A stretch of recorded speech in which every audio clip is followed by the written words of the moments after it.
Welcome to the Still Grizzlies channel. Today we're looking into a gorgeous and intense game. The game in question is Control Ultimate Edition. I played it on the PC for this review, but it's also on PlayStation 4, PlayStation 5, Xbox One, and Xbox Series X. Released in 2019, developed by Remedy Entertainment. You may recognize them with titles like Alan Wake or Max Payne. You play as Jessie Faden, who walks into a normal-looking skyscraper in New York City. Once you cross the threshold, though, you enter a world both confusing and beautiful. You follow Jessie as she figures out clues that help you learn along the way what is going on in this game. As you explore the world Jessie is in, the environment stands out. With the Ultimate Edition, the graphics are enhanced, so something that is already presenting a beautiful game pushes more of that out at you with crisp textures, dynamic lighting, and if you have the graphics card for it, better ray tracing.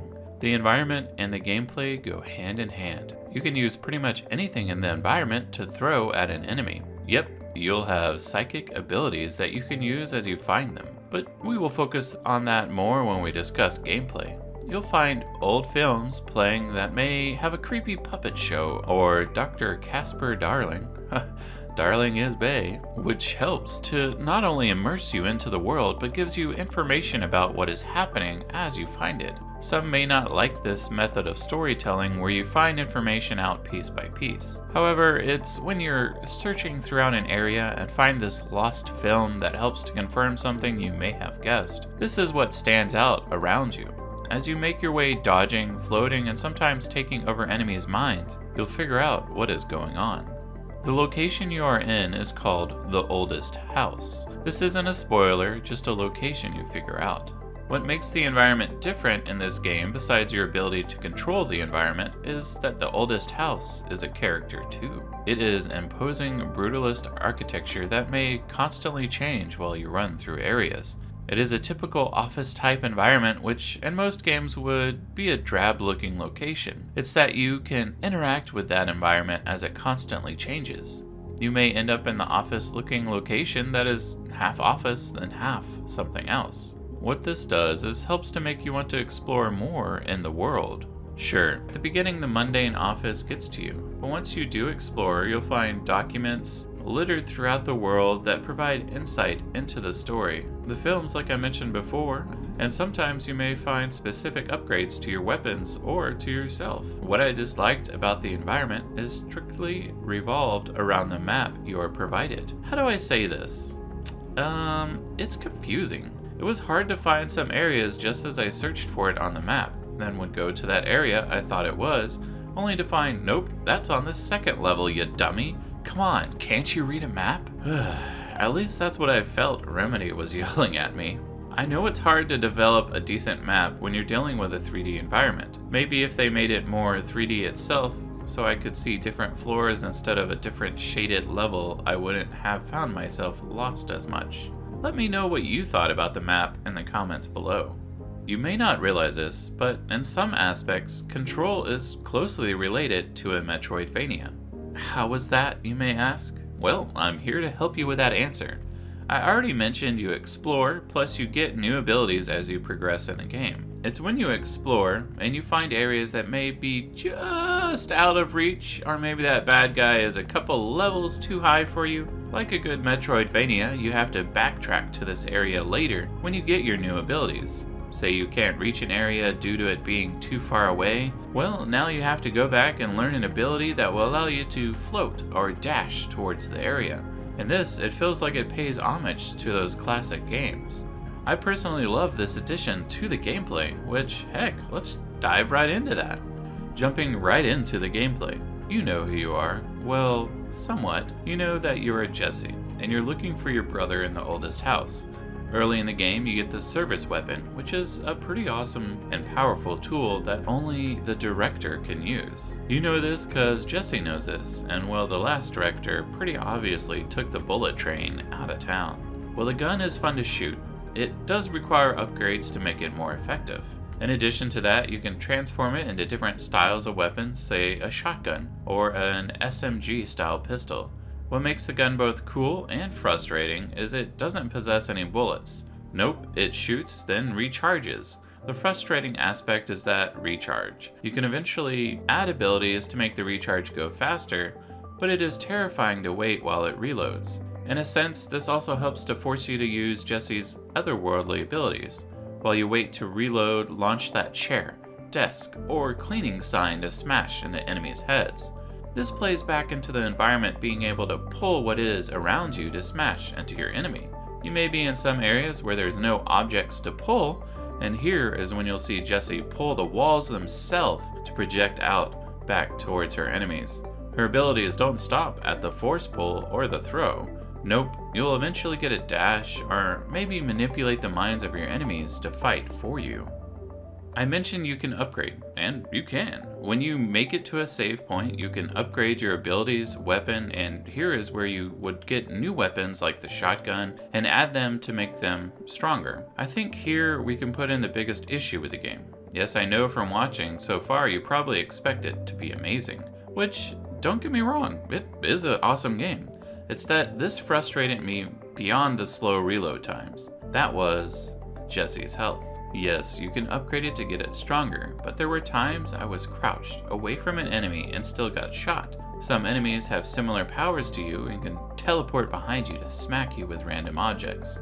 Sure, Jessie isn't some military guy decked out in the latest combat armor. It's that even when you get an upgrade, she's still super squishy in her health. You do have one skill that helps, which is a shield that lets you block any incoming bullets or random debris attacks. I think if they made her a bit tougher when getting attacked, it would limit some frustrating deaths. Besides this small issue, I think that the gameplay is fun and exciting. It's one of my favorite things about this game. The other was, well, let's just jump right into that section now. That's right, story was my favorite thing about this game. I mentioned earlier you find documents and films scattered around the environment for this game to help you progress with a story. While the story is mainly linear, you're able to do quests along the way through the game. For example, I stopped near the end to complete the Alan Wake quest, which didn't cause the end of the game to happen till I proceeded to start working on it. Also, for those wondering, the Alan Wake is a DLC included with the Ultimate Edition. You're fighting an unknown enemy called the Hiss within the oldest house. You don't know what it is, just that it has possessed the workers in the oldest house, making them fight you. Your goal is to prevent it from escaping to wreak havoc on the world. You follow the main story itself, which has 10 chapters and provides a complex look into Jessie's life, the Bureau of Control, and what they do.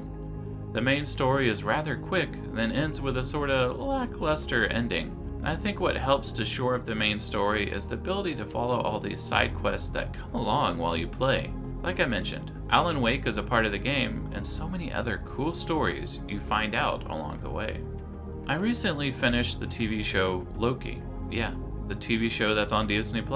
I won't divulge into too many spoilers, but the TVA, or Time Variance Authority, monitors all these activities that may happen and prevents it to save the sacred timeline. The Bureau of Control is similar in that they find anomalies within our current area of existence and seek them out. Say a refrigerator that you have to be constantly looking at or it may swallow you. It imbues the essence into so many ordinary objects, making it necessary for these departments to seek, destroy, and sometimes retain these objects. It's the exploration of this while traveling along Jessie's story that really made this game awesome for me. It opened so many ideas and plots that this game has potential to access. While the ending isn't as climactic as I wanted, there are still plenty of things to do once you beat the main story. The Foundation DLC opens up once the main story concludes, while there are many quests you can pick up that send you out to fight. One thing I noticed that I didn't like too much was while on a quest, you would get these random alerts for a timed quest that really only gave you a meager reward. I think it wouldn't have been that much of an issue if it didn't pop up all the time. Near the end of the game, I just tended to ignore it even though the alert gave me PTSD each time I heard it. Overall, the story is worth it to play the game, but you want to hear what my verdict is, so let's jump into my thoughts on the game. My thoughts are this. Control is a very engrossing and also weird game. Throw in a paranormal world with superpowers you can only dream about making. The gameplay is a ton of fun. Then add in a complex and well-versed cast.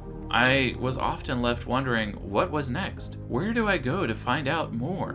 Which wasn't bad at all. I wanted to find out more. I was intrigued with getting to the next stage to figure out what this object was imbued with, or open another aspect of Jessie's background that was sparsely given to you. The only really issue I had was trying to figure out where to go with a complex map, the squishy health system, and the annoying timed side quests that pop up. Due to this, I give the game a 9 out of 10. I would give it a higher rating if they fixed the health issues, added maybe some more DLC. I say that just because I want more story. It's so good, trust me. And maybe they fix the issues with the hard to understand map. Now we have neared the end, and I have to say this, pick this game up and play it. It is so worth it. I hope you enjoyed my Control Ultimate Edition review. If you enjoyed my video, please leave a like and a comment below on what you liked about this video, or if you have any other games you'd like me to check out. If you'd like to help support the channel, make sure you click that subscribe button. This is the Still Grizzly, wishing you luck with all your future games.